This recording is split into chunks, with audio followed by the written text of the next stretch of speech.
Hey there everybody, I'm Jeff. This is Tabletop Toolbox, and surprise, it's an end of the year 42nd episode of the Weekly Ratchet. There is still Christmas in the air and coal in my stocking, but that's okay because I'm excited for new board games coming out in 2025, and it turns out so are you. So we're going to tell each other all about it here on the Weekly Ratchet.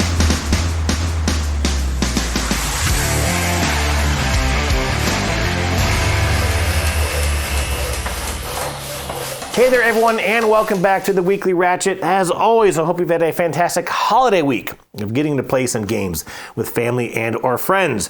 I know I said in the last episode there might not be another Ratchet here for the rest of the year, but I actually came up with a fun question of the week that I wanted to ask you folks before this year ended. And so I decided while I was traveling last week that I would go ahead and throw together just one last episode. And you might already have an idea of where this one is going. And if you did not get to see the special 41st episode behind the scenes of the Weekly Ratchet, I do suggest you go and check that out, because as I had hoped in that video, I did have a lot of fun putting that together, and so far folks have seemed to really enjoy that one. So go and check that one out if you don't mind. I mean, I usually say there's a lot going on. There hasn't really been too much going on, just a little thing called Christmas Day, which was a lot of fun. Did you get anything good? I hope you did. This year, Christmas for me seemed to be about staying warm. My wife and I bought each other those Ember battery-powered coffee mugs. I used it 3 times on Christmas Day, and only 2 of them were for coffee. She also got me a heated blanket, as I'm often, you saw my editing room there, kind of a tied up because that room's a mess, but I've got the 3D printer and the Xbox and the computer. It gets very warm in that room, and then I go to bed, and it is freezing cold in our bedroom. It just makes it feel even colder, so she got me a heated blanket so I can kind of warm up the bed before I crawl on in, so that was kind of nice. I got a bunch of games here to talk about. They're actually not from Christmas, which is interesting, but just some fun stuff to do today. So you know what? Let's go ahead and kick off the episode.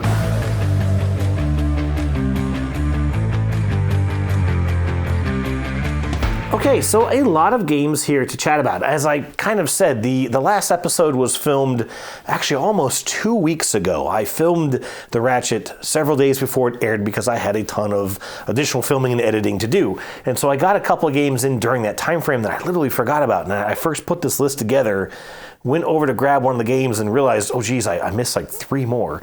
So let me go ahead and run through these here just real quick. This is the newest edition of Kraftwagen. This is a remake of what has already had a couple of versions of a game.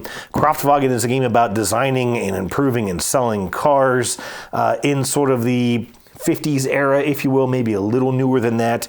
The original version of this was set in Europe, so you had you had I think it was Carl Benz, and you had a bunch of European designers. I'm blanking on names right now. It's kind of late in the evening. Let me have this one. But anyways, this one's set in the U.S. So you had the Dodge brothers, you have Walter P. Chrysler, you have I don't remember Chevrolet's first name, but you have all those folks in here, and it's a little bit of an uplift. The original game had just a lot of kind of browns and blues in it. It was still a decent looking game, but this one's a little more modernized, just a little more colorful, some slightly nicer components, but still set in that, sort of early to mid 1900s era when all of these US makers were starting to, get their footing here in the market. I've always enjoyed Kraftwagen, although we haven't really played it in a long time.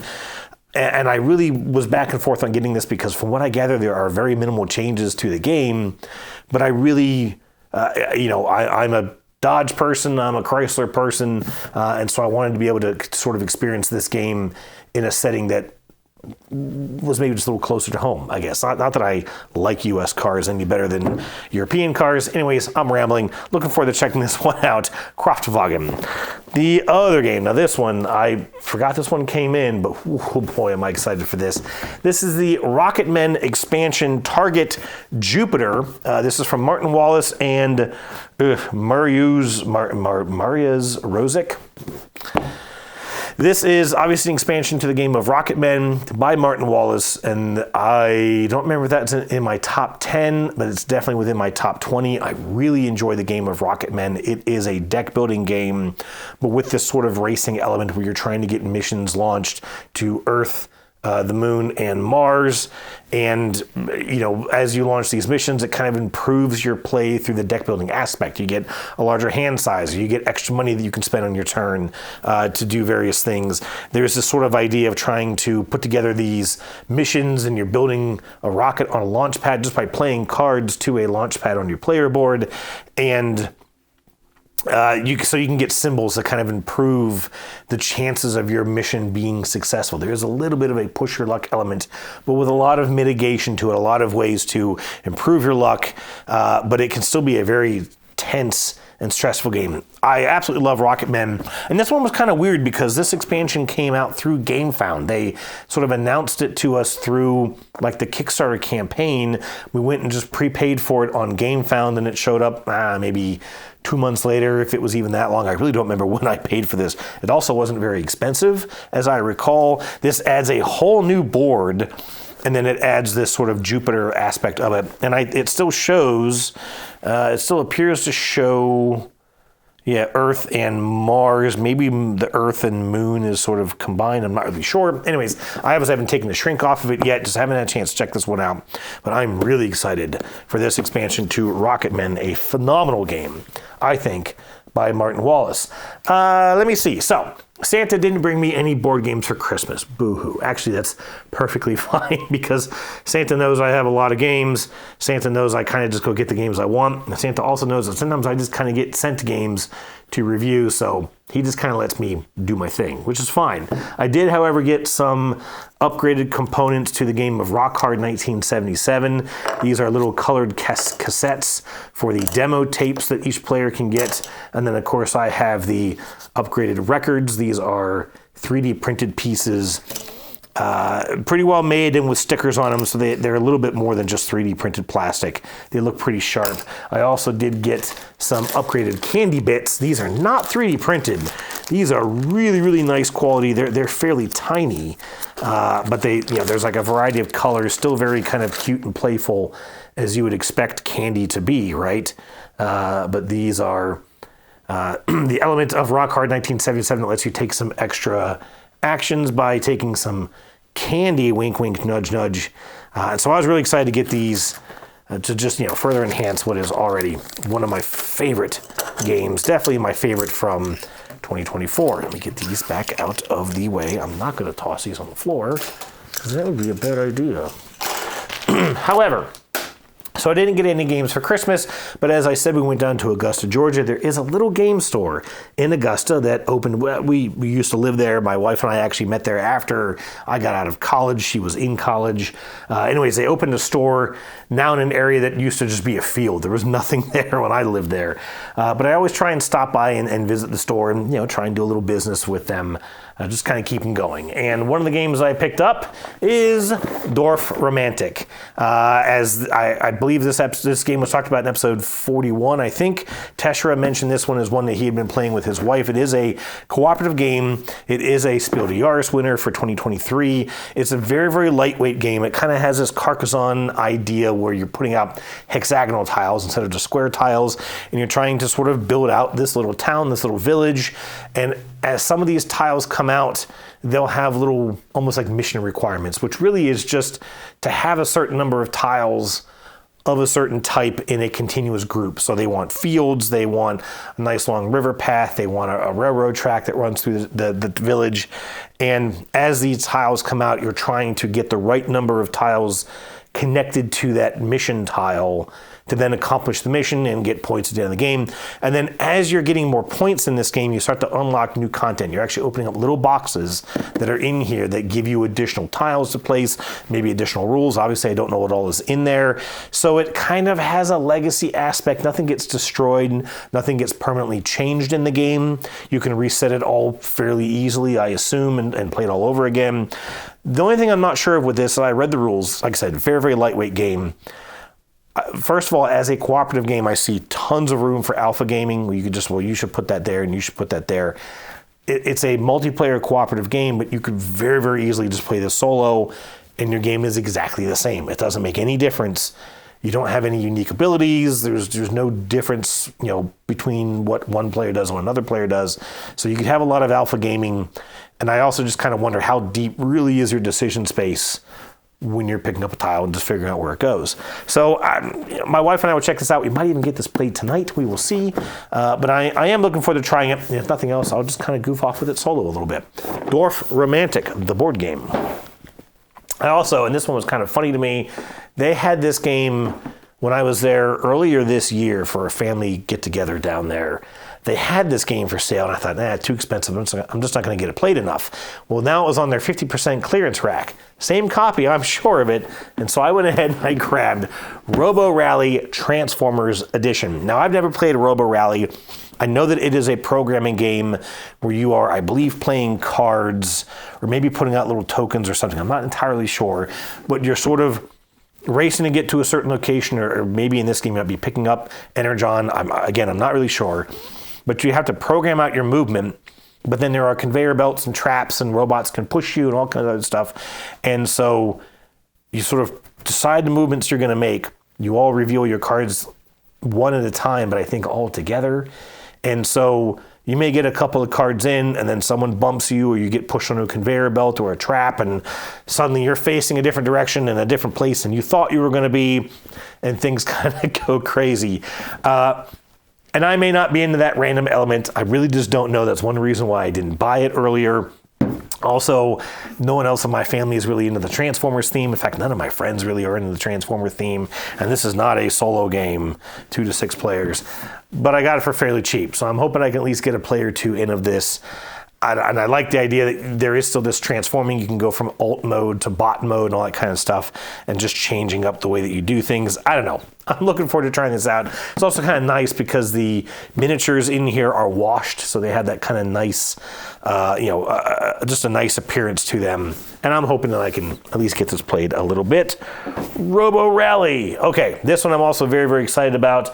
This one came in while I was gone on our trip. I came back. I've been trying for months to get my hands on this game. This is the newest expansion to Meadow Adventure Book. Now, this is out in retail. I believe you can now just go out and buy it. I did see this at PAX Unplugged. However, I had been emailing Rebel Studio for months trying to get a review copy of this. They gave me a review copy of the Meadow Downstream expansion. And so even though I kind of knew, I could just go buy it, it almost became something of a personal mission to try and get an actual review copy of this. And I did. This actually came from Asmodee. They are now distributing this in the US, this version of this expansion. And so this is actually an Asmodee media program copy. So I will be reviewing this, and I actually have to submit it to Asmodee just so that they see that I did it. They don't care what I say necessarily, but I just have to show them I did indeed make the review, and I should be able to get more games from Asmodee. That's pretty exciting. This is very exciting. This has, I think, 6 different sort of variants to the game of Meadow. You're still building your Meadow tableau of cards in front of you. The campfire board goes away with this expansion. You also cannot use this with Downstream. But like I said, there are 6 different sort of sub games that you can play, and you can just do them individually, as I did at the Dice Tower Retreat, or you can kind of play them as a campaign, including solo. And Meadow is one of my favorite solo games. I know I've mentioned in the past that I just don't play solo as much as I would like to say that I did, but this is a phenomenal solo game, especially the base game. Just absolutely excellent for solo play. So I am curious to see how this one does as well. So happy to have this here in the collection. Meadow Adventure Book. Lastly, is this actually last? No, it is not. There was one game, actually my daughter got this for Christmas. This is an Exit the Haunted roller coaster game. I'll explain to you in just a moment why this is significant to us, but my daughter and I love roller coasters. She even more so than I do. And the Exit stuff we've been dabbling with. And like I said, I'll get to that here in a moment. But we'll be checking this out. We actually were going to try and play this in the car as we traveled. I think you could, but she had so much stuff in the back seat that we just didn't bother. Anyways, that was Exit. And the last one, this one's kind of heavy. I gotta lean over. Ascending Empires, the Zenith edition. This also came in while we were traveling. This is and it's a weird sentence to say. This is a 4X dexterity space-themed game. I watched a playthrough of this with the Dice Tower, and it definitely caught my attention enough, and I went ahead and I backed it. You are flicking little discs across this neoprene mat that has holes cut into it that hold the different planets.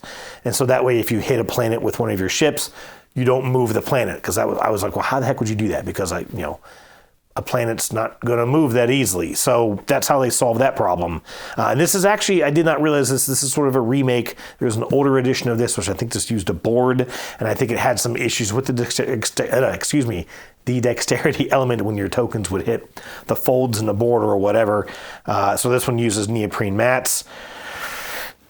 And I don't know a whole lot else about this. I know that there is an element where you're building bases and you can sort of do upgrades. There's tech trees. Like I said, I know that you're sort of flicking stuff around. I don't know how combat really works. I don't remember if there's dice. It's been a while since I saw that playthrough. And I actually think that I talked about this one of the early episodes of the Ratchet, because I think that was actually when I was backing it. So this might be one of the first games that I have covered from the Kickstarter campaign to Arrival, and hopefully soon the review. Anyways, Ascending Empires. And I think, that's really heavy. I think that's it for new games. Question of the week. Here we go.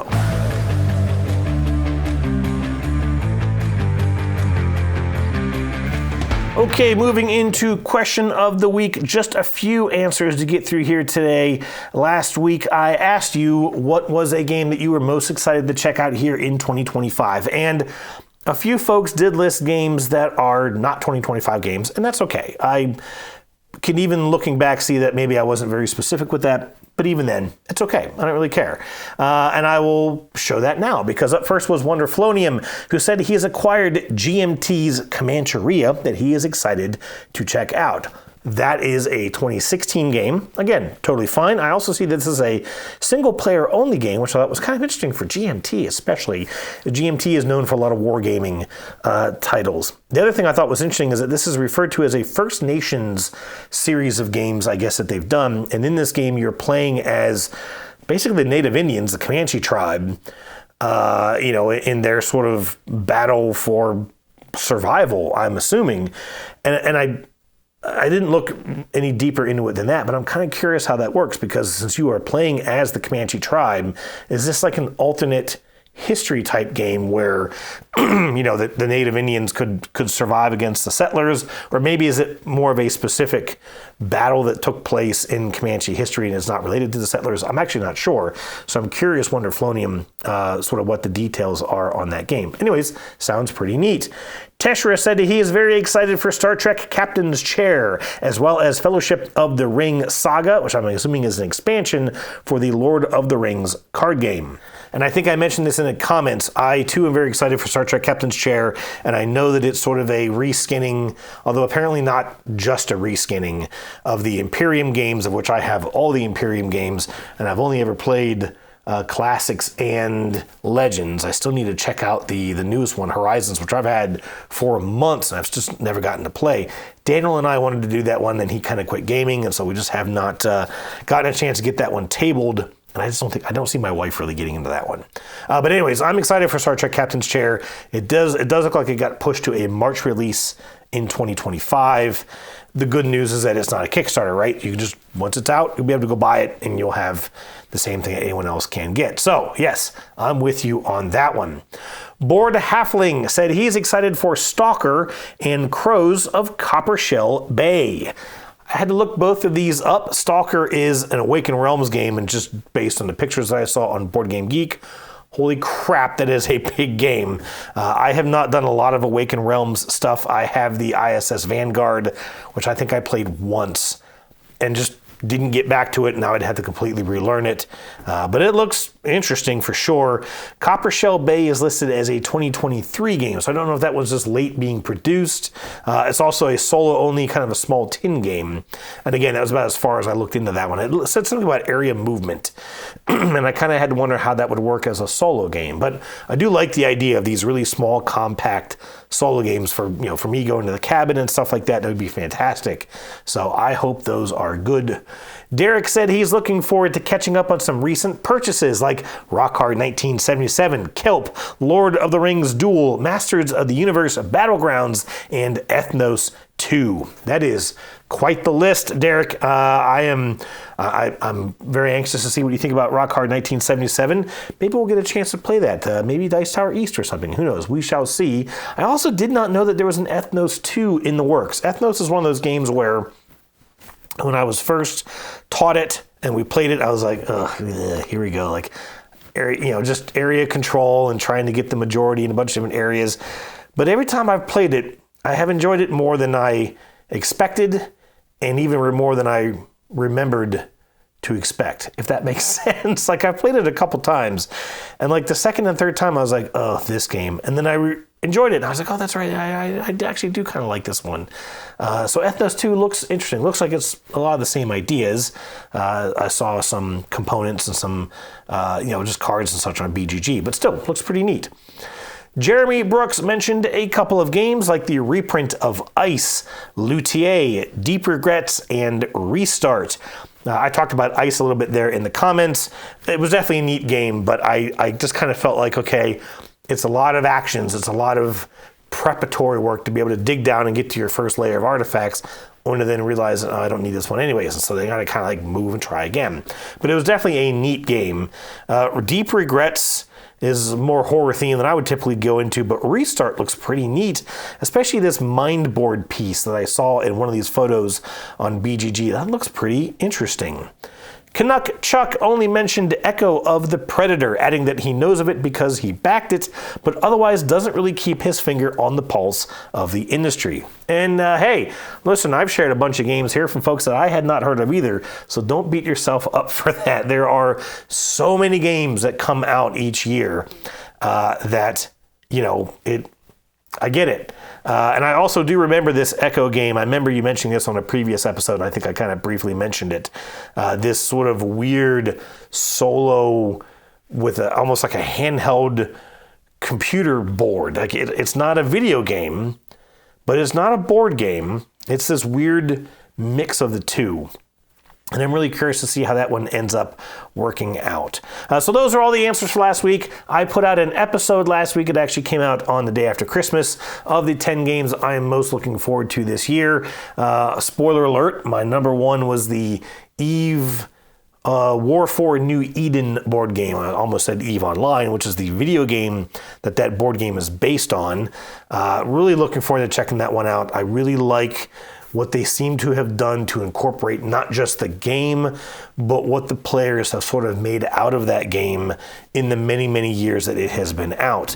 My number two was The Last Command by Ty McDonald. I've talked about this game a bunch of times on this channel. And I have been thinking quite a lot about the recent playthrough I had with the shields mechanism and just how unique I really felt that was. So those are my top two. You can check out that episode, almost said recipe, for the other 8 games. Let me see. I will go ahead and cover question of the week for next week at the end of this episode. A lot of folks have been asking for, so let me go ahead and jump to some recently played games.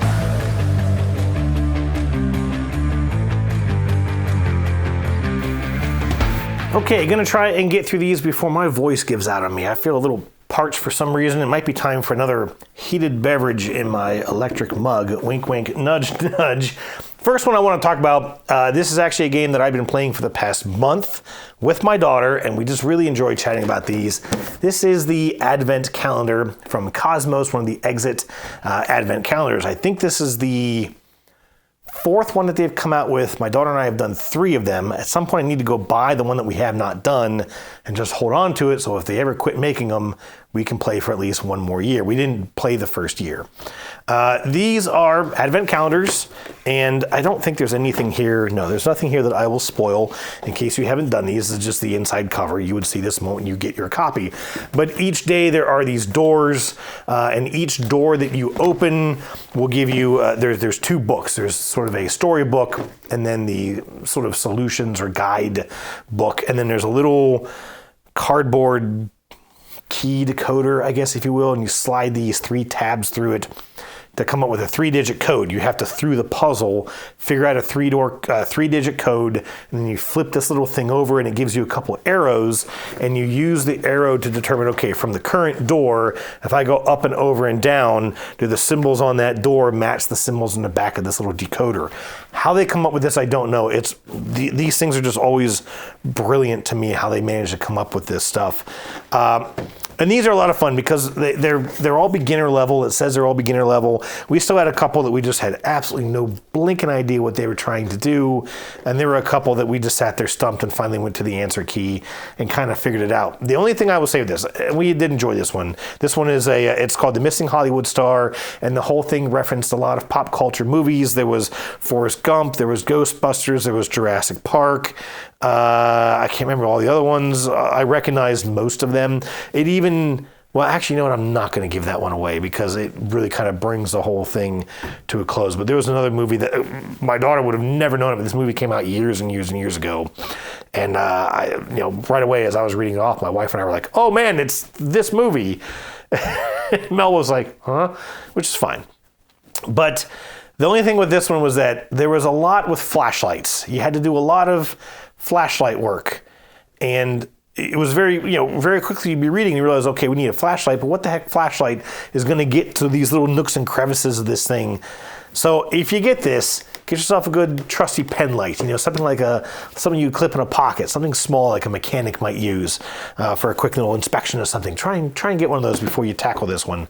But these are a lot of fun, and that is why my wife got us that Exit game to check out, because my daughter and I have really enjoyed this. It's kind of been, let's do the advent calendar today.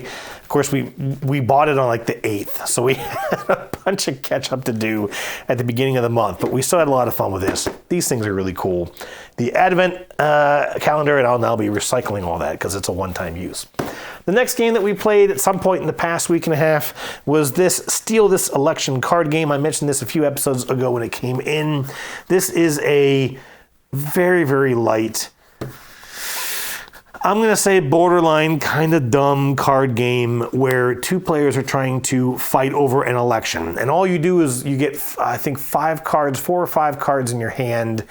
And then there's a separate deck of voting cards, which are basically just points. And so at the beginning of your turn, you draw a voting card, and it will have anywhere from 2 to 10 million votes on it. And you play that out in front of you. And then you can play any number from your hand of 5 cards. And those cards may let you steal a card from someone else, modify, either cutting in half or doubling the votes of any card on the table, whether it's yours or one of your opponents. You can steal cards, I think I already said. You can destroy cards. And then there's just some sort of random things that you can do. Maybe draw another card from that voting deck. And then when you get to the end of it, you keep 3 cards out from that votes deck at the beginning of the game. And when you get to the end, when you've run out of the deck, you then see who has the lowest current votes. They get to choose 2 of the 3 remaining cards, the ones that were set aside at the beginning of the game. You discard all your current cards, you get like 5 new cards, and then you play again, but you don't replenish your hand. You just basically use up your 5 cards, and you try to sort of sway the final election. And when my wife and I played this at the end of the first main part of the game, she was clobbering me. So I looked at the 3 cards that were left. Well, there was like an 8 million, a 6 million, and a 2 million. So I took the 8 and the 6 per the rules. She got the 2. So now all of a sudden I was way ahead. And then with the 5 cards that we played, well, I just had a better draw of cards. So I was able to do a little bit more stealing than she had. It also has this kind of exploding kittens nope card effect where you can just cancel what someone else does. And I had more of those in my hand than she had. And I drew hers out. I kind of played something a little mean. She noped it. And then I played the really mean card, and she didn't have any more nopes left. And so I ended up kind of kicking her butt at the end of the game. And that was the thing that was weird about was the actual card play was okay.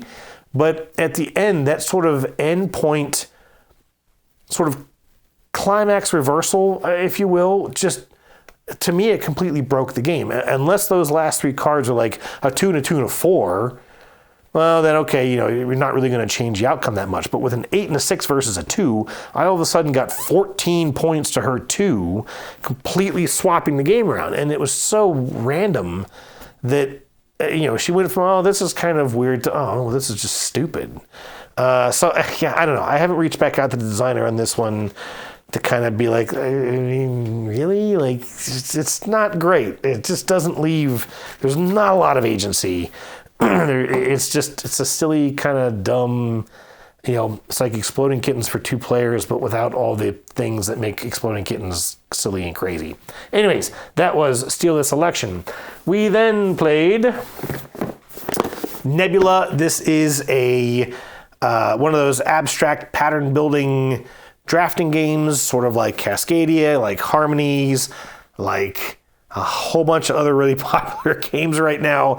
This is the only one that I can think of that is set in space, and you're drafting these little star crystals and placing them out, trying to complete various patterns. And there is this kind of a neat element in that if you play the hard mode, there's an extra board that comes out with a bunch of different endgame scoring criteria, but they all start off as worth nothing. And as you're playing the game, you get opportunities to adjust which of those criteria will score the most points. And so that makes it just brain-meltingly challenging.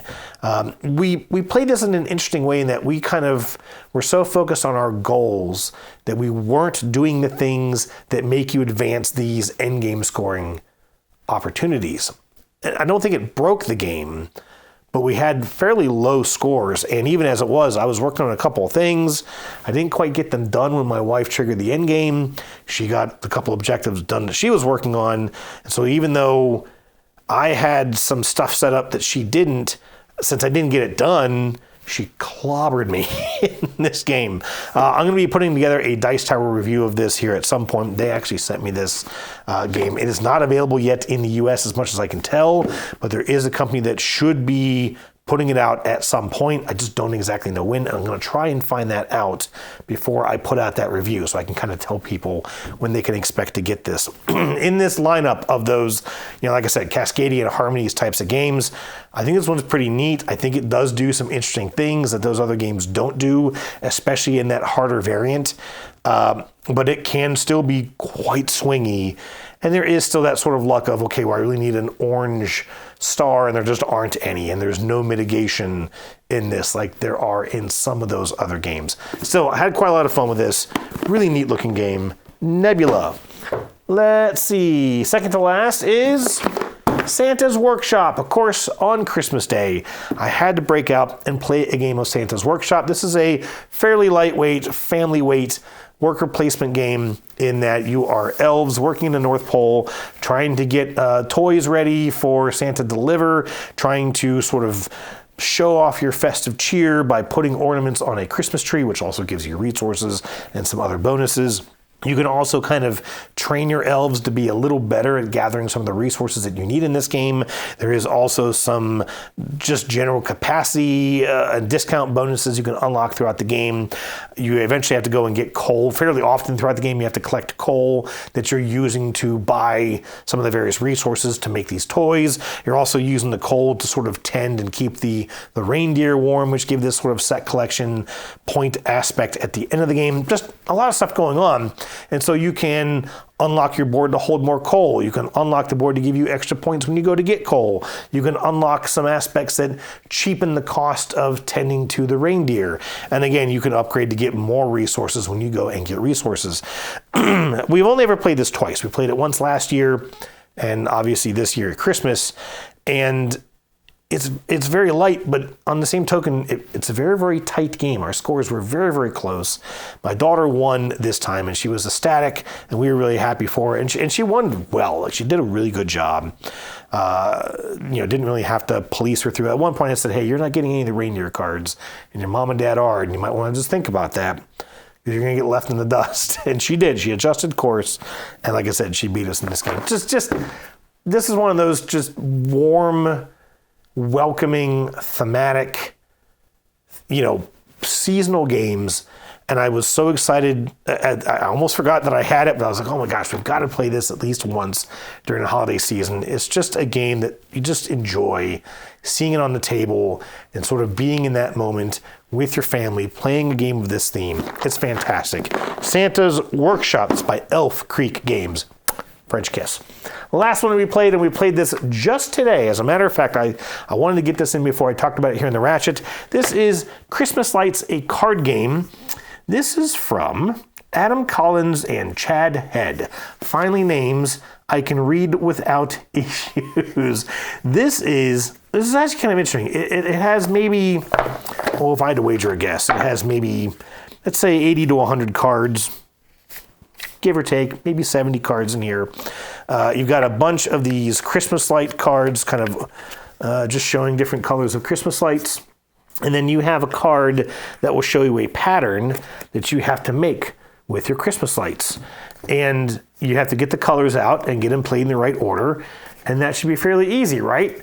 Except for that you never get to look at your own hand of cards. You actually play with your hand facing your opponents. They know what you have. You don't know what you have. And in that, it's very similar to, and I'm blanking on the name of it right now, and I'm sure some of you are yelling at the screen. There's a fireworks game, Hanabi. I remembered. The game of Hanabi is a lot like that, except for Hanabi is cooperative. And if I remember, you're trying to play the fireworks cards in a particular order.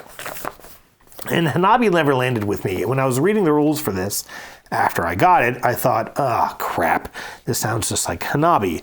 And there definitely was some of that in this game because you have your cards facing away from you, and there's a specific turn order. You can play any cards from your hand to work on your pattern, but you have to play them in order. You get to pick which side you start from, but then you have to play them in that order. But of course, you have no idea what anything is.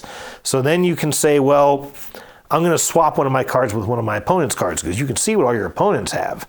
And when you make that swap, they get to see what you're giving them. And of course, you know what you're taking, which does help them if that's a card that they need. And of course, if not, well, they can have a chance to swap it back from you before you get a chance to play it. And I do like that element. There's also the next thing that you can then do is you can sell one of your cards. Again, probably blind. You go, well, I don't know what this is. I needed that card. Now I wish I'm not selling that card. But okay, fine. I'm going to sell this card. Who wants it? And when someone says, well, yeah, I'll go ahead and take it, you then get to ask them a question about your hand, but it has to be a yes-no type question, and they must answer truthfully. Which at first I thought, well, that's great. That's a great way to get information, except for that when you realize very quickly that just answering a single yes-no question tells you almost nothing about your damn hand. Like I can point to a card and say, is this a red? No. Well, there's 7 other cards it could be. So that doesn't do me any good. Or I can say, do I have any greens? Oh, yes, you have a green. Great. Which the hell one is it? I have 5 cards here. I literally have no idea unless I just happen to know what my other 4 are. But even then, that's probably not the best way to find out that answer, right? There is a little bit of that if someone says, well, do I have a purple? Then you kind of know, well, hey, they want a purple. And maybe I can give them a purple and get something that I need. And then I know they won't take it back from me. Something like that, you know. It did make things a little interesting when you sort of know a little bit about what your opponents are looking for. I ended up having an okay time with it. My wife didn't really enjoy it. And the main reason that she didn't enjoy it was that on the turn she thought she was going to win on, I basically swapped a card from her that I knew she needed, basically just so she couldn't play it because I knew I was a turn away from winning. And so that kind of made her upset, and I got it. But sometimes that's how you have to play these kinds of games. Except for that, I then forgot the order of cards I had in front of me. I thought I had it memorized. That is not my strong suit. And so I was, okay, I'm going to go ahead and play this card. And if it doesn't work in the pattern, then you have to discard it. And I played the wrong card. I needed it, but it was the last card I needed to play, not the second to last card I needed to play. And so I had to trash it instead. And then I played a wild card because I knew where that was. But then the wild cards make you draw an event card, and the event card that I got was wipe your whole hand and draw 5 new cards, which of course you can't see any of them. And so then there was no way for me to win on that last turn. My wife, in the meantime, had managed to get another one of those. She managed to replace the card that I needed. She was able to basically buy it off of someone in exchange for information, I think my daughter. And so she knew where that card was. Great, here's my 2 cards. I'm out. I'm done with this dumb game. And I won. So, you know, it was kind of fun. This would be a neat, cute little pub game to play. It doesn't take up a ton of space. The other thing that I will say is neat about this is it includes 12 other modes of play, including 2 solo games. all in here. There's a second rule book with a ton of different variants to play, and they don't use the whole can't see your card. They are significantly different games using all the same components. And I don't know that we'll get through them, although my wife does seem to be a little curious about what to do. Some of them clearly say like this is based on Made or Old Maid, and this is based on Go Fish, whatever. But that is still pretty neat. I think I got this game for like $15 last year on Amazon. Yes, I've had it for that long, and we finally played it for the first time tonight. Anyways, that is Christmas Lights, the card game. Let's go ahead and, what did you say?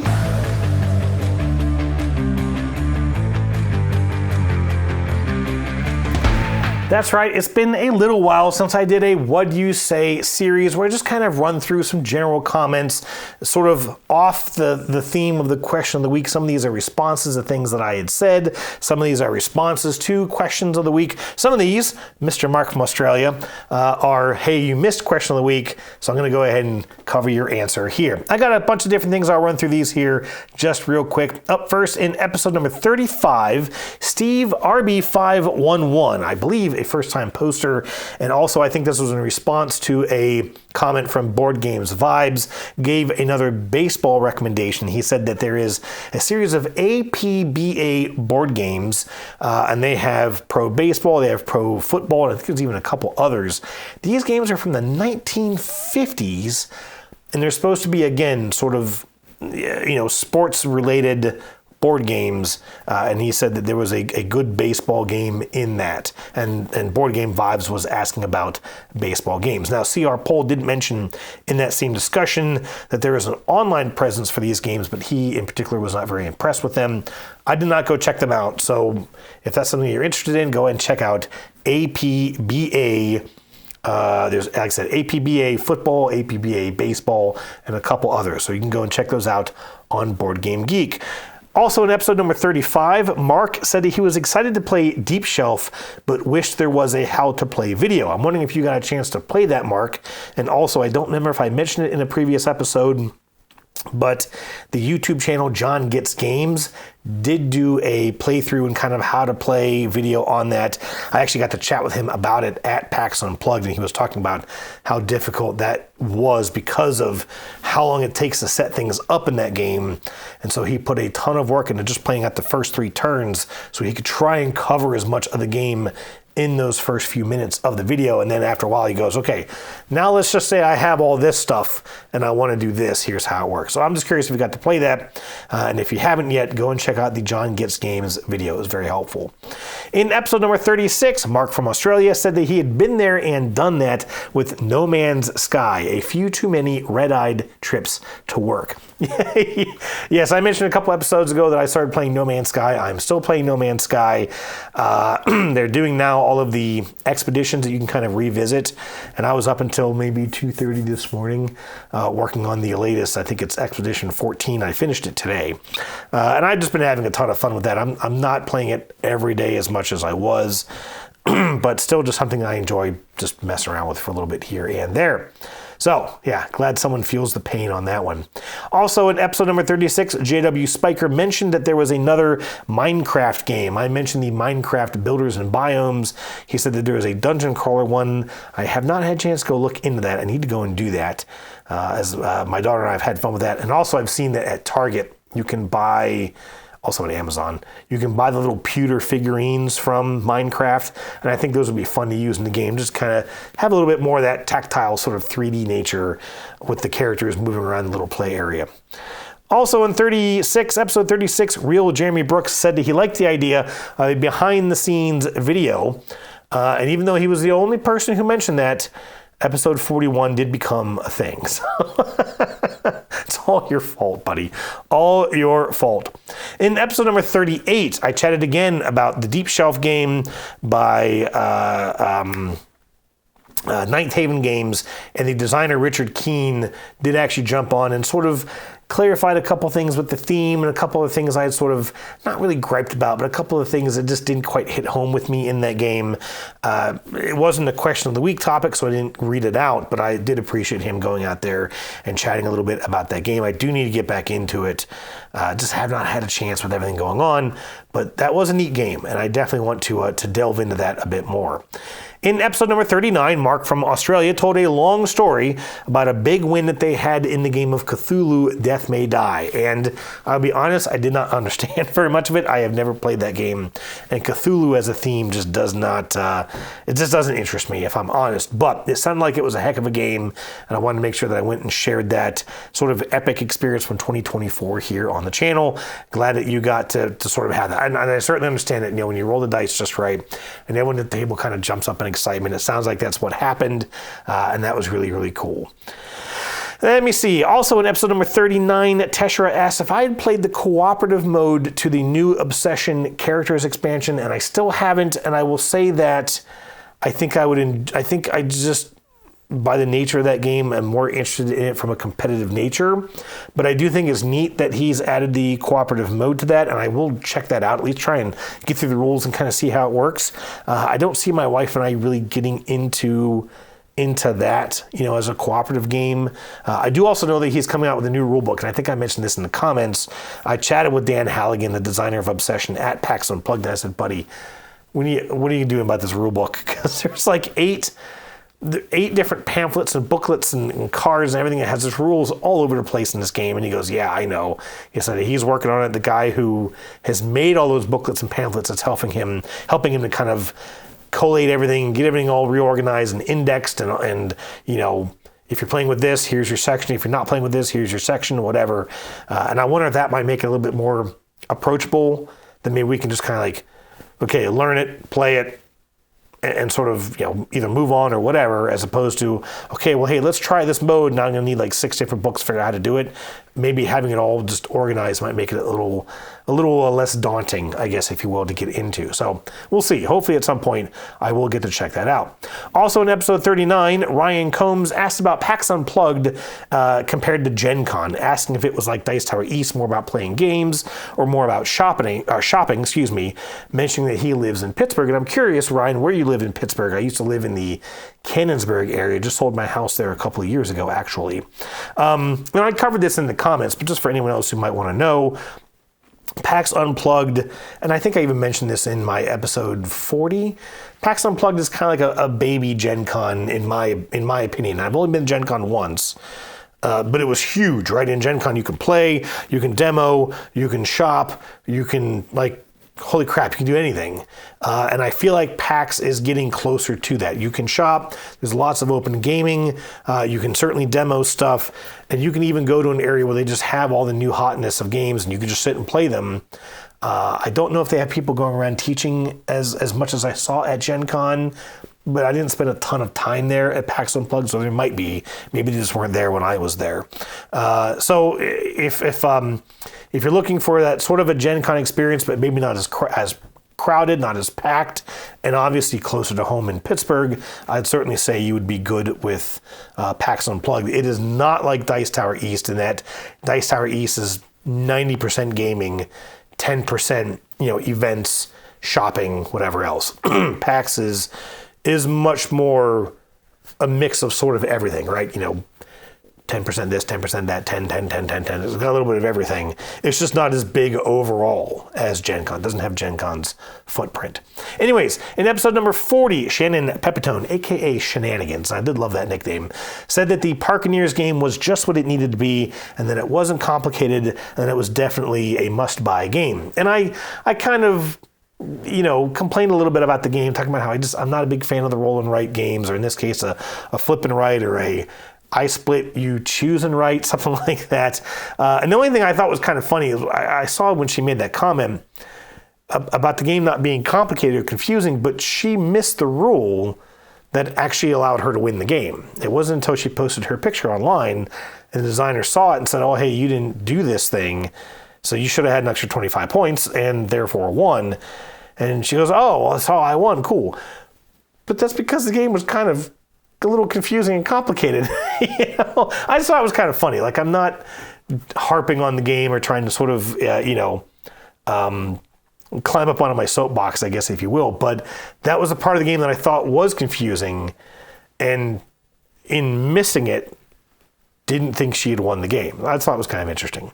In episode number 41, CR Poll said that with Ant Lab shutting down, there is room for a channel on YouTube where spouses play games. And I kind of mentioned in the comments that I wouldn't hold your breath on that one. Listen, my wife is fantastic, and she loves, sort of what I'm doing with this hobby. She's very supportive, more patient than I think most wives would be, especially for ones who don't really play a lot of games. And my wife will play games. It was her idea to go buy Ticket to Ride in the first place. It is almost her fault that we have gone down this path. But this is not really her thing.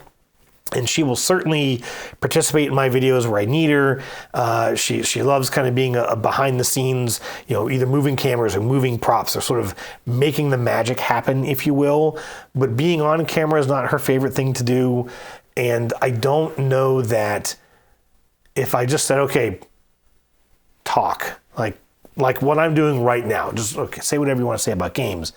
I don't think she does it enough. She doesn't do it enough that she would just be able to very comfortably say, oh, I like this mechanism, or I like the way that this does something that this game doesn't do. Like she's not as quick with that. She's not as versed in all the different games. She's not as versed in all the terminology. And so I think you'd hear a lot of the same, it's fun, I like it, it's fun. And that's fine, right? It's just not her thing. But I think that because of that, if I suddenly said, hey, let's start doing series where we play games and talk the whole time, I just don't see that. Don't see her being into that. It would be neat to fill that niche. I just don't see that happening. That's something that actually my friends Katie and Greg of the Meeple Society are probably the ones to cover that kind of stuff. In episode number 41, Just Joe Blogs, I believe another first-time poster, said that Bites is a great game to introduce to first-time gamers, and that it really gets fun once people realize that the ants don't belong to any particular player. I mentioned in episode 41 that I'd gotten the game at PAX Unplugged, so I haven't had a chance to play it. I did read the rules of it. Very, very lightweight, and he's right. You're moving these ants along this path of food that you're collecting, but while the ants are all in different player color or different colors, they're not player colors. So the red ant is not your ant. You can move any ant that you want on your turn, and then it's how the ants kind of get to the end of this path and what things you're collecting along the way that will dictate how many points you have, obviously, at the end of the game. Sounds pretty neat. Haven't had a chance to play it yet, but I agree with you. It does seem like a game that would be very approachable for relatively inexperienced gamers. So I am excited to check that one out. And I think last comment, also in episode 41, Joker ES2 said that a lot of hidden movement games actually work better at 1 versus 1, as it kind of becomes more of an equal match of skill. I was talking about the Sniper Elite game in episode 41 and how I just didn't really think I'd get to play it much because it's supposed to be kind of a 1 versus many. And he kind of made a point that if it's 1 versus many, well, then all those players are sort of working together to try and stop the one. And if you've got someone who's just a lot better at that deduction, then it doesn't matter how many players there are, that person's going to end up, winning the game for that group. I do have to wonder if the games are they weighted in a way such that, maybe the one person, the sniper in that game, has some extra tricks up their sleeve that kind of compensate for that teamwork mentality. I don't really know, but it's an interesting concept. If someone is playing the many by themselves and they're very, very wise, if they understand the mechanisms, if they understand the deduction, if they're able to infer from things a little better than a whole group of other players might, then yeah, you're right. It might not really matter how many people are on that team. So it's kind of curious. It's interesting to see how that sort of plays out. I haven't had a chance to play that one yet either, but still hoping that I can get to it. Okay, that is it for the What Do You Say segment, and just about time to wrap up this episode. Real quick, for question of the week, next week into 2025, I want to ask you what your board gaming resolution is. Not a game necessarily that you're looking for, maybe a new series of games you want to check out, maybe a new theme you want to introduce yourself to, maybe new game groups you want to try and meet up, or just something in general. What is something new that you're maybe hoping to do in the gaming hobby in 2025? And I'm asking this because I have some ideas for this very channel. I think that you're going to be interested in hearing about them. You're going to be a part of them in next year, and I'm looking forward to sharing that with all of you. That is it for this episode of the Weekly Ratchet. Folks, Happy New Year. Welcome to 2025. I hope it's a fantastic year for all of us. I hope we all have a lot of fun playing games. I hope we get to run into some more of you here in the next year. And I'm just kind of looking forward to what 2025 is going to do for all of us. Thank you so much for watching. And as always, cheers.